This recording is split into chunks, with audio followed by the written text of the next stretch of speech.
Hey, hey. As of the airing of this recording, it's my birthday. Woo, woo, woo, woo.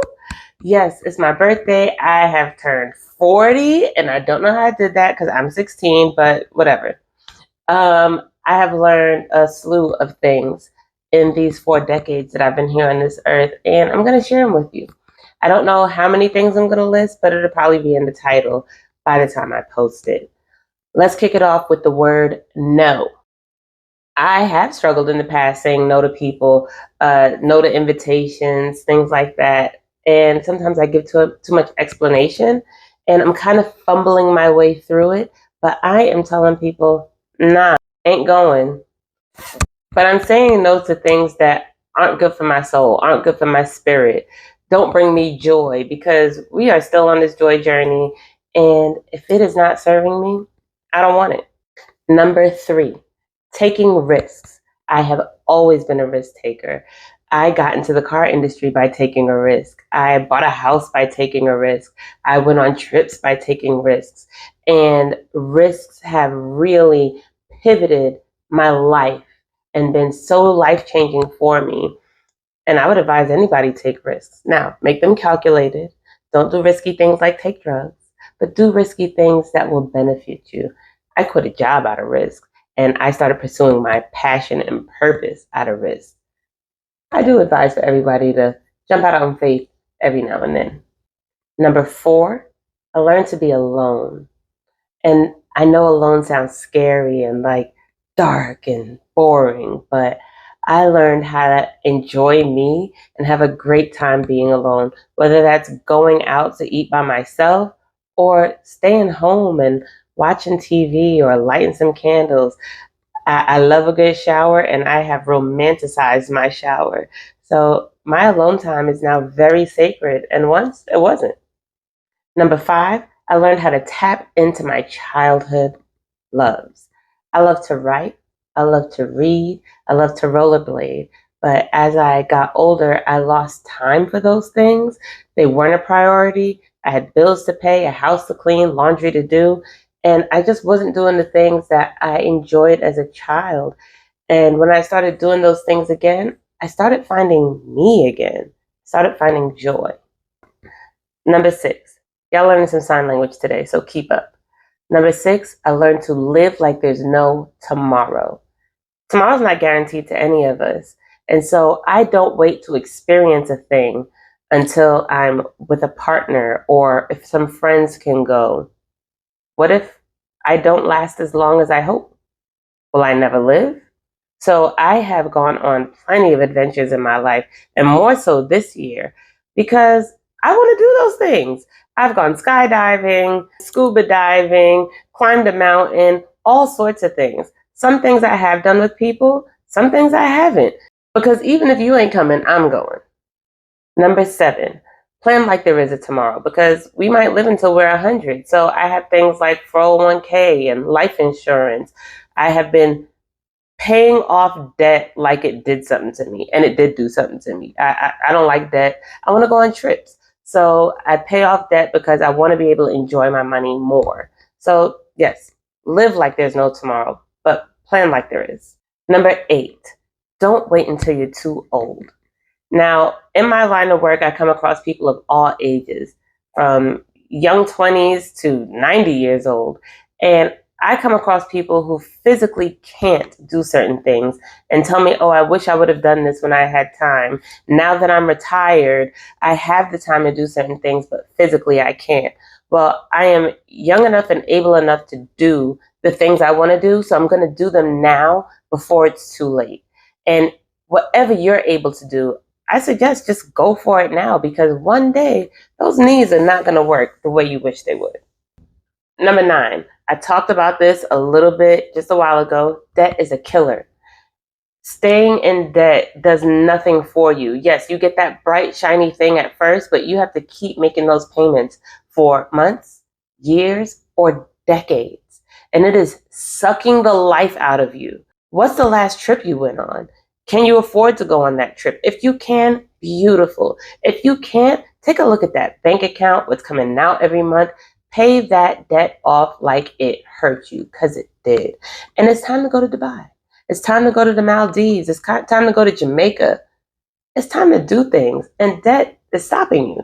So yeah, I'm paying off my debt in a hurry. I've paid off a lot of it. I have a lot more freedom and wiggle room now, and I'm going to pay off the rest of it. So maybe one day I'll post a video about my debt journey if you guys care, and maybe it'll help you. Number 10, God is always with me. This year was a particularly hard year. This year, my husband passed away. He passed away May 21st, and I just slid into a really dark place. And it made me more angry because I had already been in this place. In 2009, my son's father left this world, and it tore me apart. And I could not believe I was going through it another time. I could not believe that my husband wasn't here anymore. And I didn't see God at first. Oh, I yelled at him. I would yell and scream, "Where are you? You said comfort comes to those who mourn. Where are you? I don't feel comforted." But he was there. He is here. And it's a personal experience that if I tell you, you may be like, maybe that's not God. But if you seek him, you will find him. He never leaves or forsakes us. He's right there. I was telling my son the other day, I asked him, if you turn from God for 10 years, how long do you think it takes for you to get back to him? If you turn around and you say, I'm going to seek God now, how long do you think? And we were getting out of the car and we're walking, and he said, I don't know, maybe 2 years. So we're walking, and I'm right in front of him. This is him, this is me. I'm right in front of him. So he says, I don't know, maybe 2 years. And I said, no, when you're away from God, and so he's moving, and I just stop. I said, when you're moving away from God and you stop and you turn around, he's right there. He's right there. He never left you. You just got to turn around. So yeah, number 10, I learned that God is always with me. Oh, and this is the sign for 10. Number 11, change is inevitable. If things are bad, they will get good. If things are good, they will get bad. Now, that thought was very difficult for me to sit with after my husband passed, because I have lost hope in anything ever being good again. And if it did get good again, it'd get bad again. I did learn how to cope. I am learning how to cope with downtimes. And I have renewed my hope in that I know that those downtimes will come, but they will also fade away. Your emotions are temporary. When I talk about change is inevitable, the sad feeling that you're feeling now, that's going to change too. If you feel down, you will feel happy again. And if you're happy, you will feel sad again, but you won't know the difference if you don't get to feel all those feelings. So if you're in a negative space right now, just know that the change is coming. And if you're in a bright, shiny space, just strengthen yourself for the times that'll be hard, because they come too. Number 12, I am capable of anything. And I know that sounds wild maybe to some people, but not to me. When I was little, my parents told me that I could do anything. And if that wasn't true, they messed up, because I believed it, and I believe it now. Anything I try, I succeed at. And not to say that I've never failed anything, but I just have that level of self-belief and level of confidence that if I try hard enough, I can accomplish something. I do believe that the only way you lose is if you quit. That doesn't mean that you shouldn't put things down, because not everything is meant to be done for the rest of your life or for a long period of time.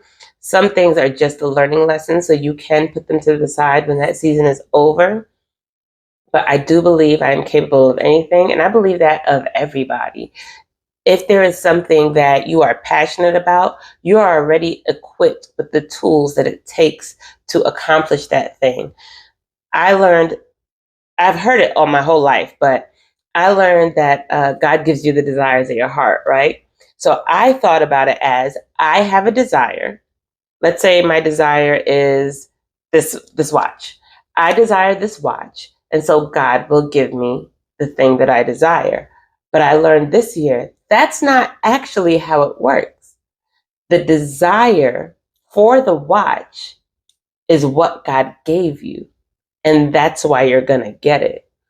The true, authentic things that you desire. If your calling is to be in ministry or to do makeup or to do nails, God gave you that desire.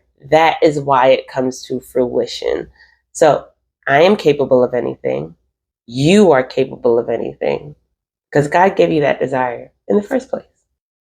Number 13, 40 is the new 40. It's not the new 20. It's not the new 30. I don't want to be 20 anything. I'm over that decade. It wasn't a very smart decade. I learned things along the way, and I don't feel like repeating those lessons. 30 was cool, but 40, oh, still young enough, and I got money? Yes, yes. 40 is the new 40, and I love it. I can't remember if 15 is like this or like this, or if 25 is like this or like this. So we're just going to do 15. Celebrate everything.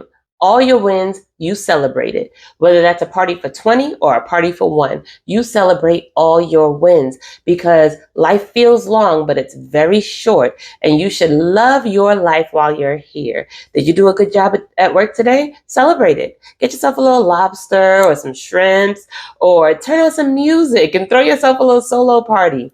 Invite your friends out. One time I quit a job and I had a quit party. I celebrate everything. I wasn't always that way. I used to be a little more reserved, a little more quiet, and I don't know when that change happened. I feel like it happened somewhere in my 30s where I just get really excited about things and I want to celebrate, but not just for me. I want to celebrate other people. Oh my God, you did great. Let's celebrate. Number 16, Romans 8:28. For we know all things work to the good of those who love the Lord and are called according to his purpose. I love that verse. You hear right off the bat, all things work for the good, for the good, for the good, for the good. But it's the all things that's important, all of it. The bad things, the wonderful things, the depressing things, they all work for the good of those who love the Lord and are called according to his purpose.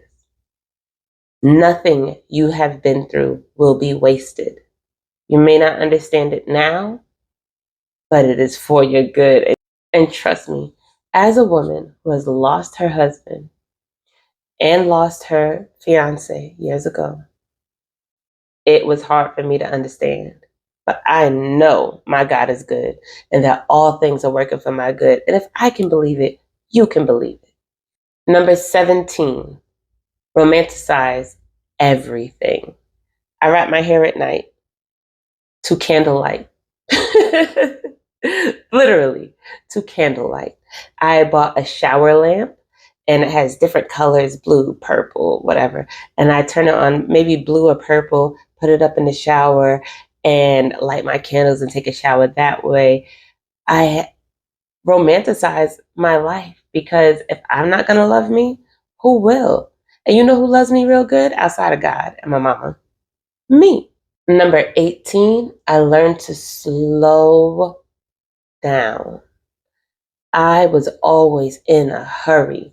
Walk fast, talk fast, clean this, and this at the same time, always rushing. I learned to just slow down, do my tasks just more meaningful, take a minute to look up at the sky. Sometimes when I'm really, really sad, I'm just focused. I'm looking out while I'm driving, and I remember, look up.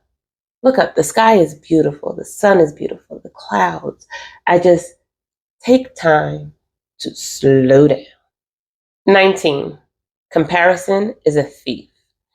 If you're looking at somebody and saying, I wish I had this, I wish I could do what they're doing, you don't know their story. You don't know everything they had to go through to get to where they are. I've had I've experienced that where I compared myself to other people, wishing I had what they had. I've experienced people comparing themselves to me, wishing they had what I had or was doing what I do. But my life has not been easy. If you get the good, you'll have to take all the bad. Let them live their lives. Live your own and just worry about your race. Number 20, what you go through is for others and for you. Your story is your testimony. It is to help guide others out of certain places or into certain places. I have been in a very dark place twice in my life, like I just explained. And the first time, I did not know there was light at the end of the tunnel. I didn't even know there was a tunnel. This time, I had the benefit, weird word, but benefit of knowing that there was light at the end of the tunnel. And so I didn't have to be as hopeless. The reason I make this podcast is because I want to guide people to and through the tunnel. I want to let you know that you are not stuck. This is not your final destination. Let's go on this journey. Let's get to the light. Find the joy. 21. No one's opinion matters. No one's. Not your mama, not your kids, not your boss. Their opinions don't matter. Every day, we all go home, we close our doors, we lay down, and we are alone with our thoughts. Even if you sleep with a partner beside you or you have a bunch of kids in your bed, when you close your eyes, it's just you and you. And your opinion of yourself is what matters. Do the things that make you proud, not just what other people expect from you. The life you're going to live is your own, and you want to be happy and proud of yourself. Do not put anybody's opinion above your own. Well, and don't put yours above God's. But yes, nobody's opinion matters but yours and God's, of course. Number 22, sadness is just a pit stop, not a destination. When I was at my lowest points, I thought to myself, this is it. This is how my life is. This is how my life is always going to be. This is my story. It's just a sad one, and I might as well accept it. That's so not true. I have had great sadnesses and great joys. The same is true for everybody. If you don't hear anything else I say, your life can and will be full of joy, regardless of what you've gone through. You just have to be intentional about finding it in all the little things. Did you hear me when I said I wrap my hair to candlelight? Like for what? Other than it brings me joy. Do the little things that make you happy. Number 23, and I'll stop here, which is appropriate for my birthday, December 23rd. Security that I know what I know. I have been in the car industry for 15 years now. Yeah, well, almost 16 years. January makes 16 years. And initially, of course, I didn't know much of anything. I didn't know anything at all about the car industry. And as time went on, I got really good at it, but I always second guessed myself. Well, are you sure? Should you ask somebody? Maybe you should let them say it. Maybe you should let them do it. I know what I'm doing. I know what I know, and I won't let anybody second guess it for me. And that goes with everything that I'm sure of. I don't know everything, not by a mile, but I have lived enough life to know what I know. I also know I'm still learning and I'm still open to it. And you always have to be. Everything's always ever changing, so you always have to be open to learning more. So yeah, this is my list of 23 things. On my 40th birthday, wish me a happy birthday in the comments. Do I have any birthday twins that are watching? Drop that in the comments too. I'd love to wish you a happy birthday. Christmas, 2 days from now. I hope you have a wonderful time. If you're missing somebody, grieving something, take time and love on yourself. Make sure that you feel good. We always want to take time and think about the ones we've lost or whatever is making us sad at the moment, but just don't stay there. Don't stay in that place the whole day, whole month, whole year. It doesn't serve you. Find the things that bring you joy, and welcome to my next chapter. I'm Keisha. Talk to you later.